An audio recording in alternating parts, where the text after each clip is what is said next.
I borrowed something, for a second, and it followed me for the rest of my career. I was 22 and working my first job out of college as a data entry clerk at a financial consulting firm downtown. My badge stopped working on Monday morning. I was late for a client presentation I was supposed to help set up. The badge reader just kept blinking red no matter how many times I swiped it. I stood there panicking for a few minutes. The quarterly review meeting was at 10, and I couldn't afford another screw-up after only 6 months at Sterling Dynamics. Need some help? I turned to see Andre from accounting smiling at me. We'd talked a few times in the break room, but we weren't exactly friends. My badge is dead, I said. I think it demagnetized over the weekend. Andre nodded sympathetically. Security won't be in until 9. Here, use mine for now. He handed me his badge without hesitation. I was surprised by his generosity. Thanks, man. I'll get it back to you by lunch, I promised. I swiped Andre's badge and hurried into the elevator. I hit the button for the 12th floor where data entry was located. The elevator started moving but didn't stop where I expected. Instead, it went straight to the 18th floor, the executive level. I tried pressing 12 again, but nothing happened. The doors opened to reveal a sleek reception area I'd never seen before. A woman in a tailored suit looked up from her desk and smiled broadly. Marcus, you're back, she exclaimed. How was your sabbatical? I stood frozen. My name was Marcus, but I'd never been on sabbatical. I'd never even been to this floor. I think there's been a mistake, I started. The woman laughed. Always the jokester. The team has missed your sense of humor. I'm Tessa, your executive assistant. Julian wants to see you as soon as you're settled in. She gestured down the hallway. Your office is ready. I've put the Morrison account files on your desk for the 2 o'clock presentation. I followed her in stunned silence. This had to be some elaborate prank. Maybe it was an initiation thing for new employees. We stopped at a corner office with Marcus in gold lettering on the door, my name, on an executive office. Coffee's fresh, Tessa said. The board dinner is at the Metropolitan Club tonight. I've laid out your schedule for the week. She left before I could respond. I entered the office slowly, half expecting someone to jump out and yell, "Gotcha!" No one did. The office was massive with floor-to-ceiling windows and expensive furniture. A coffee mug on the desk said, "World's Best VP." I sat down cautiously in the leather chair. A stack of documents waited for signatures, all addressed to Marcus Whitlock, Vice President of Operations. That was my first name, but not my last name. I was Marcus Denton, a 22-year-old data entry clerk, not a VP of anything. My phone buzzed. A text from an unknown number. Meeting in 5 minutes. Boardroom, C. I was still trying to process what was happening when a woman in a sharp pantsuit knocked and entered without waiting. "Marcus, welcome back. I need your signature on these contracts before the Morrison presentation," she said, dropping a folder on my desk. "I'm Paige from legal. We met at the Christmas party?" I nodded vaguely. "Right, of course." "Great sabbatical? You look refreshed," she said, pointing to where I should sign. I scribbled something that might pass for a signature. She seemed satisfied. "The IT guy will be up to update your computer access," Paige said before leaving. Sure enough, a man with a laptop appeared minutes later. "Mr. Whitlock, I'm Sloan from IT. Just need to update your system permissions." He worked quickly, typing passwords and scanning Andre's badge. "All set. You've got full executive access now." The phone on my desk rang. I answered it hesitantly. "Marcus, get in here," a booming voice demanded. I followed the hallway to boardroom C. A group of people in business attire sat around a massive table. At the head was an older man with silver hair who stood when I entered. "There he is, the man of the hour," he announced. "Everyone, Marcus is back from his sabbatical and ready to take on the Morrison account." The room erupted in applause. The silver-haired man embraced me like an old friend. "Julian Mercer," he whispered, "company president, play along." He pulled back and addressed the room. "Marcus has been preparing his strategy for Morrison during his time away. Let's give him a moment to settle in before we bombard him with questions." I smiled weakly. This was insane. I needed to find Andre and figure out what was happening. I excused myself and tried calling the accounting department. No one had heard of an Andre. I tried the company directory. No Andre listed. By Wednesday, I was getting emails about million-dollar deals. My direct deposit showed a salary 6 times larger than what I was supposed to earn. I tried to go to the 7th floor to find Andre in accounting. My badge, Andre's badge, wouldn't work for that floor. I tried to go back to data entry on the 12th floor. The security guard, Reed, stopped me. "Sorry, sir. Your clearance is for executive levels only," he said firmly. I was trapped in someone else's life, and that someone else was apparently named Marcus Whitlock, had an MBA from Wharton, and 15 years of experience at Goldman Sachs, none of which explained why everyone thought that someone was me. I walked into the Morrison account presentation with no idea what I was doing. The boardroom was packed with executives in expensive suits. They all looked at me expectantly. I cleared my throat and smiled. Tessa had briefed me on the client's background just minutes before. "The Morrison portfolio shows promising growth potential," I said, repeating phrases I'd overheard in the hallway. "Our strategy leverages their market position while minimizing risk exposure." To my surprise, everyone nodded. They seemed impressed by my vague statements. I kept going, with more financial jargon I barely understood. Julian beamed at me from across the table. "This is why we brought Marcus back," he told the client representatives. "His vision is unparalleled." The meeting ended with handshakes and congratulations. I somehow managed to fake my way through a multi-million-dollar deal without anyone questioning me. I retreated to my office afterward. My hands were shaking as I checked my bank account on my phone.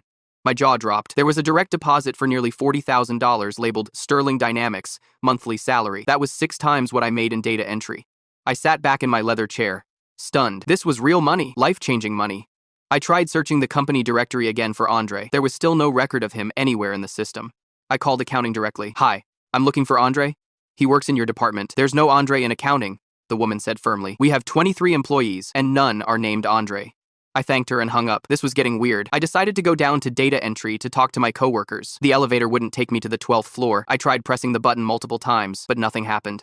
I went to the security desk where Reed was stationed. I need to go to the 12th floor, I said. Reed frowned. I'm sorry, Mr. Whitlock, but your clearance is executive level only. Those restrictions come from the top. But I used to work on 12, I insisted. Reed checked his computer. Sir, there's no record of you ever working on the 12th floor. Those are data entry personnel only. I left, more confused than ever. I took the stairs instead. But when I reached the 12th floor, my badge wouldn't open the door. I knocked loudly. Eventually, a woman opened it. Her badge identified her as Karina, data entry supervisor. Can I help you? She asked, clearly annoyed at the interruption. I'm Marcus, I said. Marcus Denton. I work here in data entry. Karina's expression remained blank. I've supervised data entry for 8 years. We've never had an employee named Marcus Denton. But I've been here 6 months, I protested. My desk is by the window. I sit next to Greg and Alicia. Sir, we don't have anyone named Greg or Alicia either, she said firmly. I think you have the wrong floor. She closed the door in my face. I stood there, stunned. It was like my entire existence had been erased. Back in my office, I searched for information about Marcus Whitlock. The internet revealed an impressive resume. MBA from Wharton, 15 years at Goldman Sachs. Articles about business strategy with my face photoshopped onto another body. I was in way over my head, yet somehow I was pulling it off. The next morning, a board member named Delaney cornered me in the hallway. Marcus, I've been meaning to ask you about the Asian market expansion strategy. The numbers don't align with your previous recommendations. I froze. I'm taking a fresh approach, I said vaguely. Delaney frowned. But what about the risk assessment you championed last quarter? You were adamant about maintaining our current position. I had no idea what she was talking about. New data suggests we need to pivot, I improvised. What data? She pressed. I've seen all the reports. Julian appeared, saving me. Delaney, give the man some space. He's just back from sabbatical. Delaney walked away, but her suspicious look lingered. I was running out of excuses. I decided to check if my old position still existed. I called HR and asked about open data entry positions.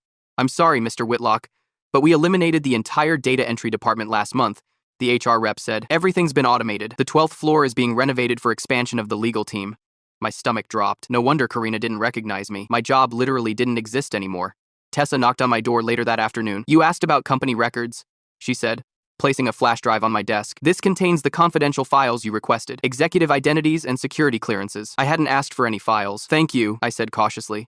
After she left, I plugged in the drive. It contained hundreds of personnel files, including one labeled Whitlock Marcus.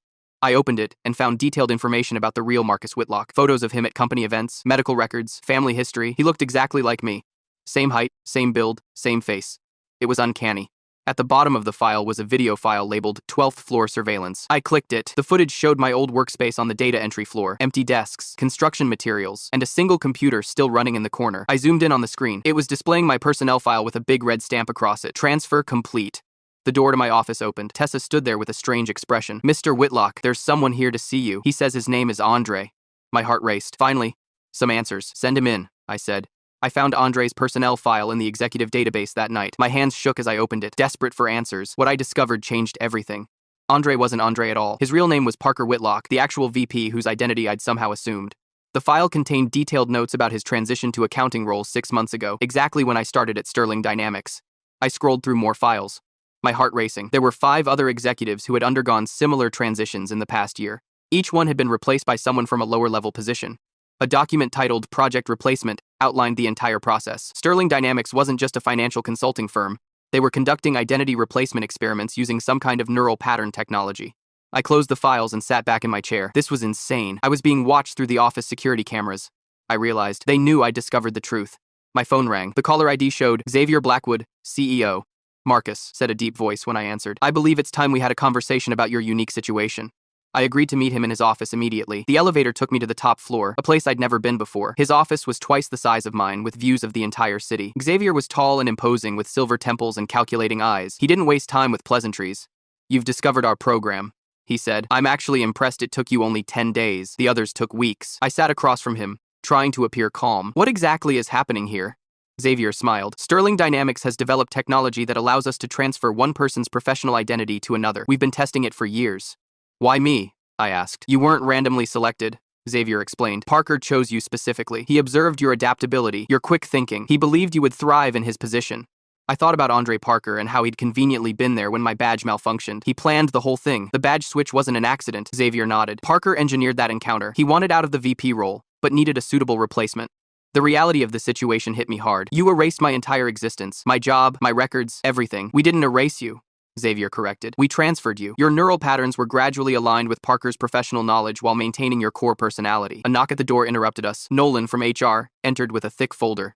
The employment records you requested, he said, handing the folder to Xavier. Xavier opened it and showed me the contents. Every trace of Marcus Denton had been systematically removed from company records, my employment application, my personnel file, even my security badge photo. How is this possible? I asked. People can't just be erased. Xavier leaned forward. You'd be surprised what's possible with enough resources and the right technology.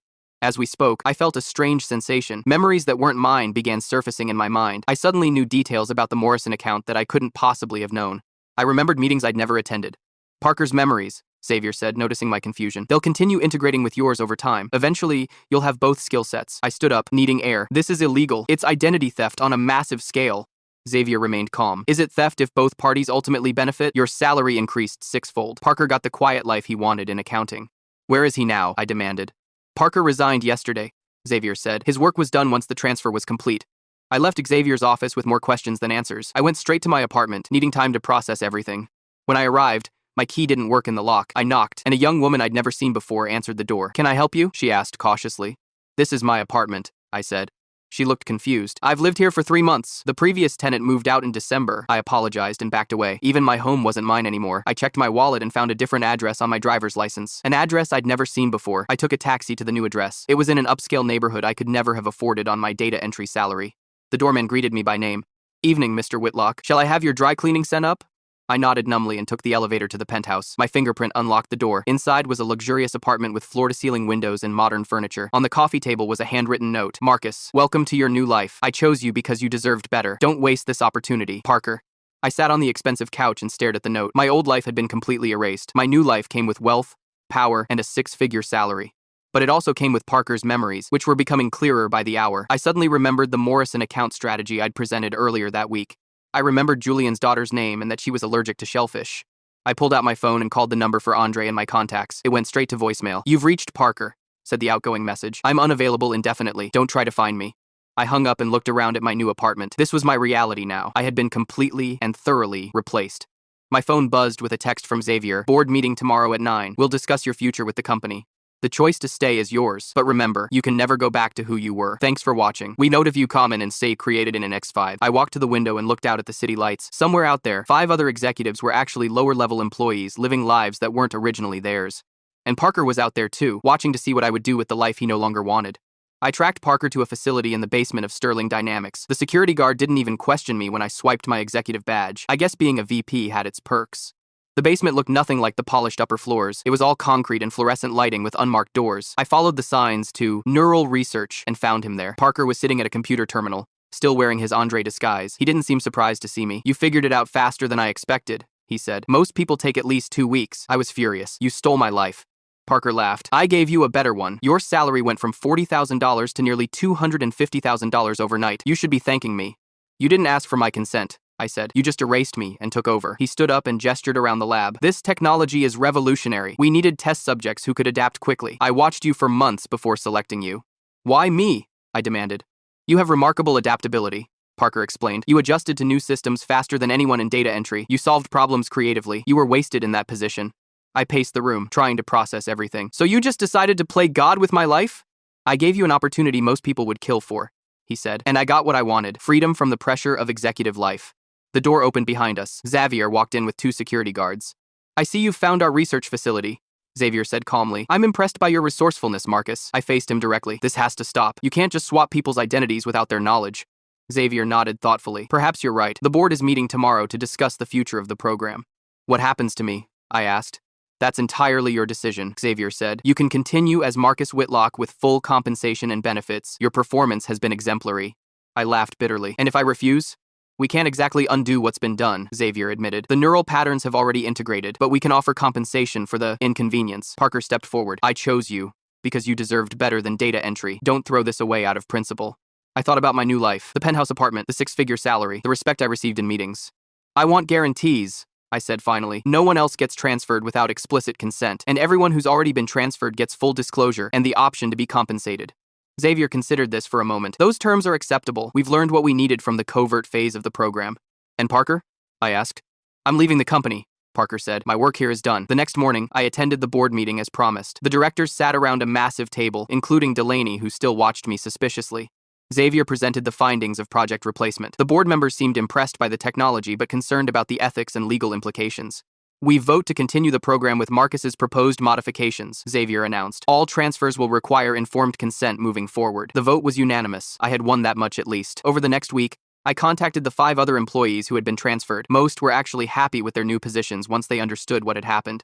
2 requested additional compensation, which Xavier approved immediately. Parker underwent a procedure to restore his original memories completely. He would remember being both Parker and Andre, just as I now remembered being both Marcus Denton and Marcus Whitlock. The integration will continue, the neurologist explained to me. Eventually, you'll have both skill sets fully available to you. I established new identity verification protocols for the company. Every employee would now have DNA markers embedded in their badges to prevent unauthorized transfers. The neural technology was placed under strict oversight. Xavier appointed me to head the ethics committee that would govern its use. You've earned this position, he told me. Not just because of the transfer, but because of how you handled it. My old colleagues from data entry had their memories subtly altered. They remembered me leaving for a better job, not disappearing completely. It wasn't perfect, but it was better than being erased. I moved into my role as VP with growing confidence. Parker's memories gave me the expertise I needed, while my own background provided fresh perspectives the company valued. 1 month after discovering the truth, I stepped into the elevator on my way to a meeting. A woman joined me, pressing the button for the marketing floor. "Good morning, Mr. Whitlock," she said pleasantly. I studied her face carefully. There was something familiar about her, but not from Parker's memories. I'd seen her somewhere before. "Have we met?" I asked. She smiled mysteriously. "Not officially. I'm Vanessa from marketing. I just started last week." As she left the elevator, I noticed the slight hesitation in her step, the way she adjusted to her heels like they were new to her. I pulled out my phone and texted Xavier. "It's happening again, isn't it?" His reply came seconds later. "Welcome to the next phase." I put my phone away and continued to my meeting. In this company, identity was fluid, and now I was on the inside, making sure no one else had to go through what I did without choosing it. The corner office didn't feel like a prison anymore. It felt like a responsibility.